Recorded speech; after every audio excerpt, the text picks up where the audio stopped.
Well, I am so thrilled to sit down with Alice Shabazian, who is a customer experience supervisor at Wool&Prince, a premium merino wool apparel brand. Alice, thank you so much for taking time to join me today and share some of your thoughts. Yeah, thanks for having me, Hope. Cool. So today we are going to jump into your philosophy about how brands can build customer loyalty more effectively through micro moments rather than big surprise and delight moments. So, how did you come to build this philosophy through the micro moments rather than big surprise and delight moments?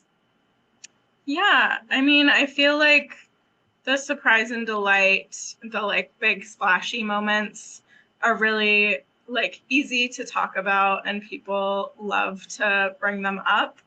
And so I feel like early on in my CX days, I was like surprise and delight, like everybody loves surprise and delight. That's how you build loyalty. That's how you keep customers engaged. But I noticed like a lot of brands that do utilize the surprise and delight maybe like don't pay as much attention to the smaller moments that you can utilize to like build customer loyalty. And that's where I find as I've built those kind of like micro moments is what I call them. I've noticed like a huge shift in customer loyalty, and I've noticed a huge shift in just like the way that customers interact with us and the way that customers talk about the customer service that we provide.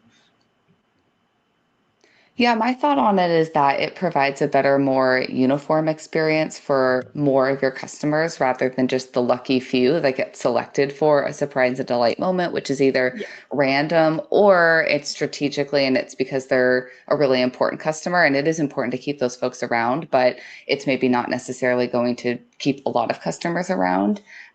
So I think that this is really neat. And it reminds me of a conversation that we had with a CX leader at a brand, a jewelry brand, who was saying that they offer things like maybe it's like a little extra gift if somebody mentions it's their first order, it's for a gift or something like that. It's maybe not a huge thing, but it's paying attention to the right moments rather than just kind of randomly selecting them. Yeah. So I'm wondering if you could share maybe an example of some of these results and get more specific about some of the micro moments that you've been able to bring about. Yeah, totally. So I feel like it can be so many things. Like it can be, like you said, a small little discount. It could be just like a little store credit as a courtesy. It could be just even as simple as like a little personalized line in a macro, not just sending the macro off as is, but maybe if they mention like a pet, it like people mention all kinds of things, you know. If they mention their pet, just saying like, oh my gosh, I have a pet too, what's your pet's name, send a picture. Stuff like that can be like a really good way to build relationships with your customers.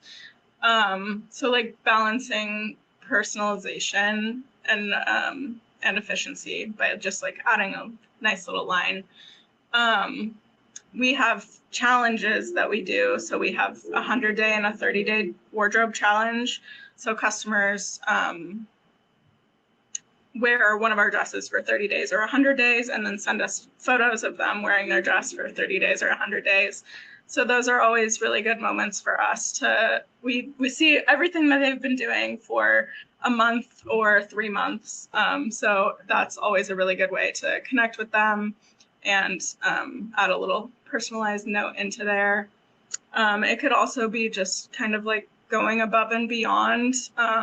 Like for example, with shipping issues, we always like put a note to snooze the ticket and check back in rather than having customers have to write back into us. And it just kind of reduces the friction there. Removing that step can like go a really long way. People know that you're like you haven't let it fall through the cracks. You're taking care of them, and they won't be fallen to the wayside. We also use kind of like personal anecdotes wherever possible. So like I am short, I'm 5'2". So Same. whenever, if you're short, you get the struggle with buying clothes online. It can be really hard to like find the right size for you. So if somebody mentions maybe that they're like petite or if they're short, I will just say like, hey, I'm a fellow short person too. I'm 5'2", and like these pants work really well for me, or this dress hits me just perfectly where I want it to. And it just like gives you a chance to be human along with the customer. And I feel like it goes a really long way in loyalty. Right. It sounds like it's more about delivering that human service that maybe takes a little bit of extra time to share that anecdote. As you said, they're adding something rather than just firing off the macro as is, but that's the Yeah. kind of thing that brings people back. I distinctly remember when I was a frontline customer service agent, somebody was buying something for their pet, which we didn't sell a lot of. We were a furniture brand. And I said, are you getting a new puppy? And she was so happy and it was so Yeah. exciting. And we had that autonomy as agents to, it wasn't like, oh, we need to get somebody off the phone as fast as Yeah. possible. So that because we weren't evaluated on that, we had that freedom. And I mean, I'm remembering that interaction 8, 9 years later. Yeah. I don't know if she does, but hopefully it encouraged I her bet to she come back. does. I bet I she hope does. so. Um, and so that kind of leads into one of the questions I had about, how this allows for more autonomy for your team members. Can you speak to that or anything that your team members have said once you started implementing, this is kind of a thing that you ask your team members to do? Yeah, I mean, I think it like absolutely gives them a lot more autonomy to just like I said, be human along with your customers. You don't have to, I don't know. I'm not one of those people who like puts on a face for my professional self. So like I want to give my agents that freedom as well. And I think that's kind of rare in customer service. Like I think we can be quite detached from our personalities at work. And I never want my agents to feel detached from their personalities. So I think encouraging them to share their personalities, first of all, yeah, it gives them a lot more autonomy. Second of all, it just like reduces burnout because you're not kind of like putting on that mask at work and you're a little bit more free to like, I don't know, it just makes it funner, I guess. It makes it funner to have those conversations. And it also results in just like more of a positive relationship with your customers, which is not, is not a bad thing, like, having that positive relationship with your customers is going to make work feel a lot easier. And it's also going to result in better numbers for your business. So it's a win-win. Yeah, I love win-win. I love that you bring that up. I feel like I talk about win-wins in every single one of these like thought leader calls that I do, and I'm usually the one that brings it up. So I'm so thrilled. But I think that speaks a lot to a lot of the research that's coming out around customers' attitudes around AI-powered service, and as we kind of face this whole industry shift, and so much of the research is saying that people are okay with some AI, but they don't want to lose the human connection. They Yeah. still want to be able to talk to a human, especially for sensitive issues or big purchases or things like that. So I think that you're really on the forefront of keeping that humanity, and that will allow your brand to shine, and people will come to you and buy from your brand as a result of the great customer service that they got. But of course, as you have those kind of more nebulous things rather than something that's like an easy, input and output, I want to ask about tracking because we all know it's so important, if you're going to make an investment or start a new initiative, especially in CX. Mhm. How do you track the efficacy of these micro moments? And do you have any specific like before and afters that you report on, or is it more of just like a team, philosophy and how you operate?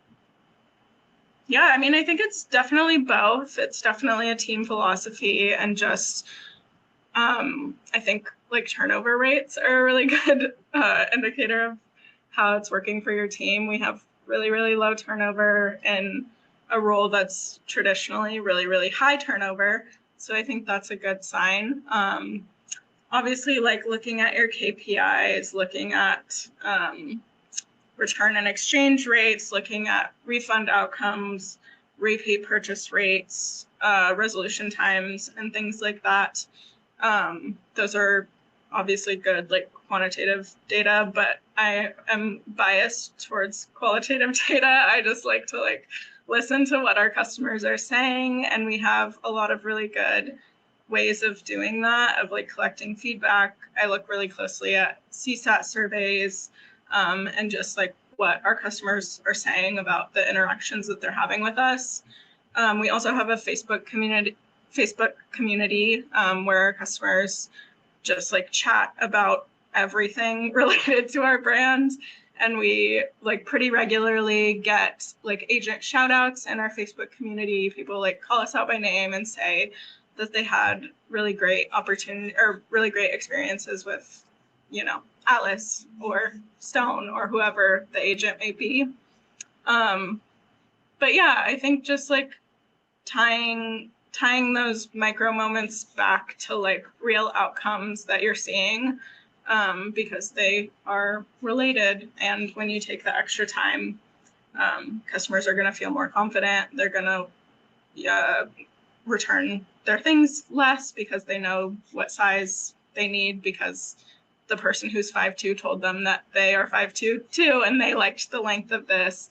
And that, yeah, translates to fewer returns, fewer like this product didn't meet my expectation complaints. And that obviously saves everybody time and money. And yeah, something like proactively like checking on shipping delays can shift somebody's whole experience. That can like reduce friction. That also will reduce resolution time because you're not waiting for them to check back in. So yeah, if somebody would have otherwise felt like frustrated and left a bad review because they were having to come chase you, instead of that, they've now had a great experience and they're spreading the word either directly to us or to their friends or to the Facebook community. So yeah. That's huge. I love that there is a customer community and people are sharing their great experiences and even listing agents by name. I mean, that Yeah, is just it's awesome. That's so that's fun. such a sign of success, and that's a great way to continually show, leadership, hey, this is really working, and Yeah. be able to continually report back, because I'm sure there's lots of pressure to, automate, and maybe though there are ways that can work, of course, but it's really great to see that people do appreciate the human touch. And you're Mm-hmm. so right that it is going to reduce things like return rates, and if products not fitting. So that's Mm-hmm. really neat. I think, having a customer community is not something that a lot of brands do, depending on the size or scale. So that's a Mm-hmm. really cool opportunity that, maybe a CX leader could start that if they want to track some of these, the efficacy of this initiative or other initiatives that they're trying. Mm-hmm. So then, last question here. I'm wondering if you have any other last recommendations or tips for CX leaders that might want to embark on adopting this philosophy of micro moments with their teams. What would you tell them? Yeah, I guess I would just say like start small and look at where you're seeing friction the most and start there. Um, and listen to your agents. Like your agents are in the queue all day, every day, and they know better than probably the leaders do who aren't in the queue as much. So just listening to them about and just like checking in with them constantly about like where can we improve, where are you seeing customers complaining or having bad experiences, and like can we get to the root of that and make this a better experience for them. And then also just like leading by example. Like your team is gonna look to you for what is acceptable and what is, you know, what is the way to go. So just like letting your personality show when you're speaking to customers, I think can go a really long way because it shows them that that's okay for them to do. Yeah, and trust your agents. That's I so think, but it's huge. like, It's so it's yeah. so simple, and yet it's so huge at the same time. I think that's Mm-hmm. always a great reminder that it comes back to the agents, and sometimes it might be a little bit more manual, or as you said, you really like qualitative feedback and information. It might take a little bit to sift through, but you can uncover really great insights and find the most impactful nuggets by carving out time and listening to your customers and your agents, who are some of the most important folks, keeping the team moving forward. Yeah, and like you said, like it's all about a balance between like AI and personalization. So like AI can help with all of these things that feel really manual. Like I use AI to I ask like, hey, I give it a bunch of customer feedback and I say, hey, what are customers saying the most? What are you seeing the most here? So like it doesn't have to be you manually sifting through all of your CSATs or like, yeah, it can AI can help you with that. That's very cool. Well, I really appreciate your time breaking it down for us. I think this is a really neat thing to consider for CX leaders, especially as we come into the holiday season. It's not too late to try to work some of these in. It may be a little bit easier than taking on a big project. So I think this is a really fitting discussion that we're having as we get into the holiday season just about. So thank you so much for carving out time to speak with me and share your insights. Yeah, of course. Thank you so much for having me. And to our audience, thank you so much for tuning in, and we will see you on a future video.